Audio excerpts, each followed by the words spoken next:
Se, então, a lei natural é descoberta pela razão a partir das inclinações fundamentais da natureza humana absolutas, imutáveis e de validade universal para todos os tempos e lugares, segue-se que a lei natural fornece um conjunto objetivo de normas éticas que guiam as ações humanas em qualquer tempo ou lugar. Uma lei natural é, em sua essência, uma ética profundamente radical, pois ela expõe o status quo existente, que pode violar gravemente a lei natural, a impiedosa e inflexível luz da razão.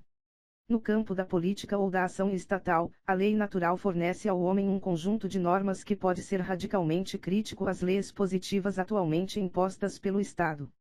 Neste momento, precisamos destacar apenas que a própria existência de uma lei natural sujeita à descoberta pela razão é uma ameaça potencialmente poderosa ao status quo, bem como uma reprovação permanente da soberania de costumes cegamente tradicionais ou à vontade arbitrária do aparato estatal.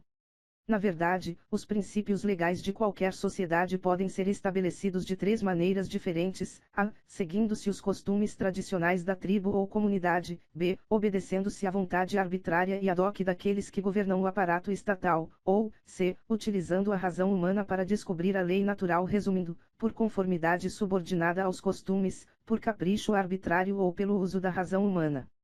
Essencialmente são estas as únicas formas possíveis de estabelecer uma lei positiva.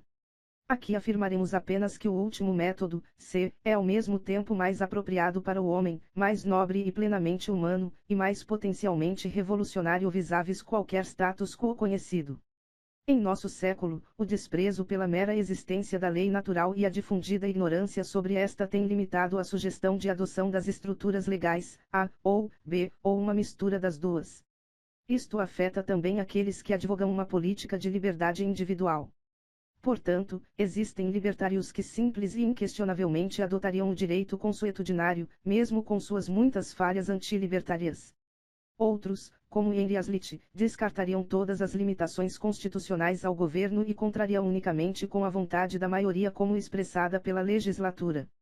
Nenhum dos grupos parece compreender o conceito de uma estrutura de lei natural racional como referência para moldar e remoldar leis positivas em vigência. 2. Enquanto a lei natural tem sido frequentemente usada de forma errônea na defesa do status quo político, suas implicações radicais e revolucionárias foram brilhantemente compreendidas pelo grande historiador libertário católico Lord Acton. Acton enxergou claramente que a profunda falha na concepção da filosofia política de lei natural dos antigos gregos e de seus seguidores posteriores foi equivaler a política à moral, e então nomear o Estado como o supremo representante da moral social. A partir de Platão e Aristóteles, a proclamada supremacia do Estado foi originada em suas visões segundo as quais moralidade era indistinguível da religião, assim como a política da moral, e em religião, moralidade e política havia apenas um só legislador e uma única autoridade. 3. Acton acrescentou que os estoicos desenvolveram os princípios corretos, não estatais, da filosofia política de lei natural, que foram então restaurados no período moderno por Grotius e seus seguidores. A partir de então se tornou possível fazer da política uma questão de princípios e de consciência. A reação do Estado a este desenvolvimento teórico foi horrível. Quando Cumberland e Pufendorf esclareceram o verdadeiro significado da doutrina de Grotius, tanto as autoridades estabelecidas bem como interesses vitoriosos, recuaram aterrorizados.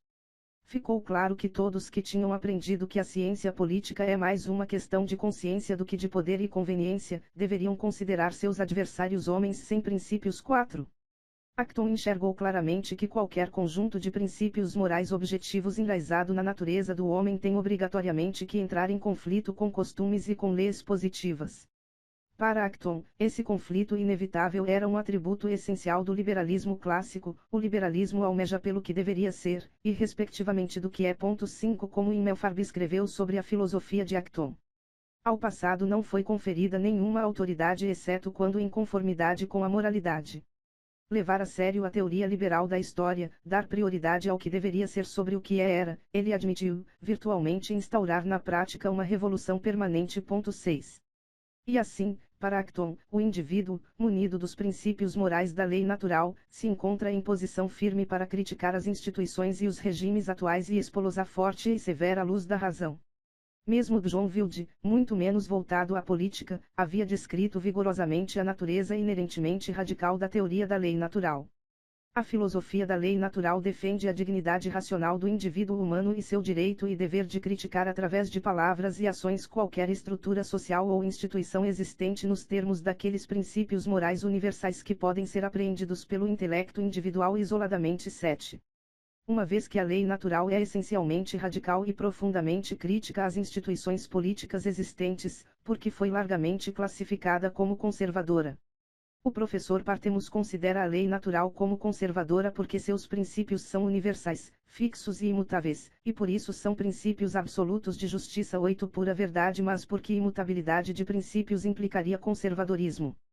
Pelo contrário, o fato de os teóricos da lei natural deduzirem da própria natureza do homem uma estrutura fixa de lei independente de tempo e lugar, de hábito, autoridade ou grupo de normas, torna tal lei uma força poderosa de mudança radical.